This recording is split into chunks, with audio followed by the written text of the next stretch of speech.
अस्सलाम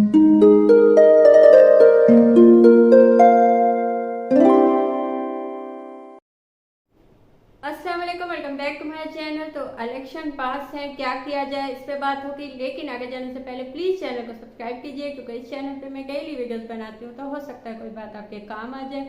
मुझसे कुछ हेल्प चाहिए हो तो उसके लिए कॉल सेशन बुक कीजिए, उसकी डिटेल्स भी आपको इंस्टा पे मिल जाएंगी। अच्छा, इस वक्त पाकिस्तान में क्योंकि पिछले एक साल से या 1.5 साल से हालात कुछ ऐसे थे कि कुछ भी क्लियर नहीं दिखाई देता था कि क्या होगा। हालात दिन ब दिन डाउन से डाउन होते चले जा रहे थे और समझ नहीं आता क्या होगा। लेकिन अब जैसे कहा गया है कि इलेक्शन होंगे, शायद 2-3 महीने में इलेक्शन होंगे, तो इन 2-3 महीनों में इलेक्शन तो होंगे, हमें यह तो पता चल गया, लेकिन कौम में एक मायूसी सी है, एक मायूसी फैलाई गई है और कुछ मायूसियाँ फैलाई जाती हैं बाकायदा, इसीलिए ताकि अपना मकसद पा लें। हम वो जो गलत लोग होते हैं वो अपना मकसद पा लें और हम लोग मायूस हो जाएं, हम आम आवाम।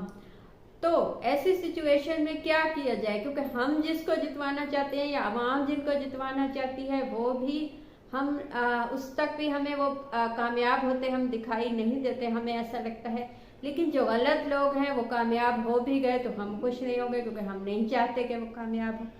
तो क्या किया जाए? अब पहली बात तो ये है कि मैं आपको बताऊं कि मायूस ना हो, कभी भी ये मत सोचें कि जी हम वोट डालेंगे भी तो नतीजा कुछ अलग निकलेगा, वो नहीं निकलेगा जो हम चाहते हैं, या हम जिसको बनाना चाहते हैं वो नहीं बनेगा। तो पहली चीज़ ये है कि मायूस ना हो, क्योंकि देखिए आप जो हैं, आप अपने वोट की ताकत से दुनिया में जितने भी मुल्क हैं उन्होंने अपने वोट की ताकत से निज़ाम को बदला है, अवाम ने बदला है। कभी भी चंद लोग जो बैठे होते हैं कब्जा किए हुए, वो कभी भी निज़ाम को बदलना नहीं चाहते, क्योंकि ना वो बदलते हैं। क्यों? क्योंकि उस निज़ाम का हिस्सा होते हैं, वो उस निज़ाम से ही उनको फ़वायद होते हैं। अवाम को तकालीफ होती है उसी निज़ाम से, लेकिन उनको ज़ाती फ़ायदे होते हैं, तो वो कभी नहीं बदलते। तो जिन मुल्कों में भी इनकलाब आए हैं, जिन मुल्कों ने अपने निज़ाम से बगावत की है, वो उस चीज़ से निकले हैं तो वो अवाम की ताकत से निकले हैं। कोई भी आम एक आदमी किसी को निकाल नहीं सकता जब तक अवाम न चाहे। तो आपके पास यही एक मौका है सबसे अच्छा इलेक्शंस का, कि आप बताएं कि आप क्या चाहते हैं और खुल के बताएं, नतीजे के बिना सोचे कि नतीजा क्या निकलेगा, क्योंकि ये मायूसी फैलाई जाती है कि नतीजा उनके पसंद का निकलेगा। आप ये मत सोचिए, आप अपनी कुव्वत इस्तेमाल कीजिए, उसके बाद नतीजे को मत सोचिए।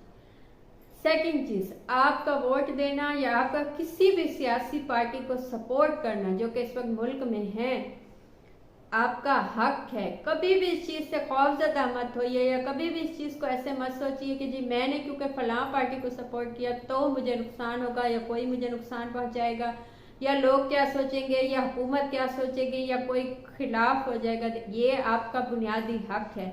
जब किसी भी मुल्क में कोई भी सियासी पार्टी होती है, वो इलेक्शन में हिस्सा लेती है, तो आवाम का हक होता है उनमें से किसी को भी चूज कर। 3 पार्टियां या 10 हैं या 20 हैं, आपका हक है कि आपने किसको चूज किया। इस पे कोई ऑब्जेक्शन नहीं है, कोई कानून नहीं है। कोई कानून ये नहीं कह सकता कि नहीं आपने इस सियासी पार्टी को वोट देना है, इसको नहीं देना। जब तक वो मुल्क में पार्टी मौजूद है, जब तक वो है, हाँ खुद ही पार्टी खत्म हो जाए तो अलग बात है। तो ये आपका हक है, इसको इस्तेमाल कीजिए। थर्ड चीज जो है, एक एज अ कौम, एज अ अवाम, अब कहीं ज्यादा कुव्वत ताकत आप पे है उनसे जिनसे आप खौफजदा हैं इस वक्त। हम क्यों खौफजदा होते हैं? जब एज अ एक इंसान सोचते हैं, मैं एक इंसान हूँ, मैं सोचती हूँ कि मैं किसी भी ऐसे कुव्वत वाले, ताकत वाले इंसान से या ताकत वाले एक महकमे से मैं कोई भी ऐसा वो नहीं कर सकती, पंगा नहीं ले सकती, क्योंकि मुझे जान चली जाएगी, नुकसान होगा मुझे। लेकिन जब आप ऐसे कौम हो जाते हैं, एज अ कौम, एज अ अवाम, तो आप एक नहीं होते। आप कोई एक इंसान ही, आप एक कौम है। उस कौम के सामने जो है कोई नहीं टिक सकता। कोई ऐसा दुनिया में शायद ही कोई ऐसा हो जो अवाम के सामने टिक पाया हो, कि अवाम की मुखालफत हो और वो सामने हो और वो जीत जाए, ऐसा कभी नहीं हुआ।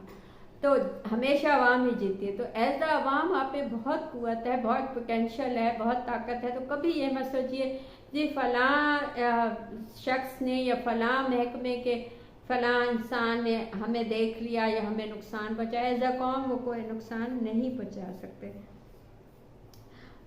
चौथी चीज, गलत लोगों को जीतने मत दीजिए, क्योंकि आपने जीतने दिया तो ये आपकी नस्लों का नुकसान है। आपके आने वाली नस्लें, आप कभी ये चीज वापस नहीं हो सकती। बस ये आपके दिमाग में होना चाहिए। जितना हमने अपने इसी वजह से अपने मुल्क को नुकसान पहुंचाया कि हम ये सोचते हैं कि हमें क्या, या हमसे क्या होगा, हम कुछ बदल ही नहीं सकते। नहीं, आप सब कुछ बदल सकते हैं, आपसे सब कुछ हो सकता है। लेकिन यही सोच के हमने इतने सालों से गलत निज़ाम को आगे चलने दिया इतने सालों तक, क्योंकि हमने कोई एहतजाज नहीं किया, हम उसके खिलाफ उठे नहीं, हमने उसके खिलाफ आवाज़ नहीं उठाई। तो अब यही मौका है कि हम उसके खिलाफ आवाज़ उठा सकते हैं, हम उसके खिलाफ वोट देके बता सकते हैं कि हमें ये गलत निज़ाम नहीं चाहिए, हमें एक सही इंसान, सही निज़ाम चाहिए।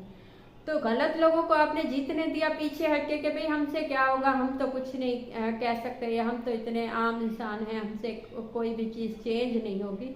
तो ये कह के आप पीछे हट गए तो आपने गलत लोगों को जीतने दिया तो वही आप पे मुसल्लत होंगे और अगले कई सालों तक आप इस चीज़ से नहीं निकल पाएंगे। आपकी हिम्मत टूट जाएगी, शायद आने वाली नस्लें हमेशा के लिए उस चीज़ के गुलाम या कैदी बन जाए। तो कोशिश कीजिए कि हिम्मत दिखाइए, काम कीजिए, अपना वोट दीजिए, कोशिश कीजिए कि आप इस निज़ाम को बदलने में अपना हिस्सा दें।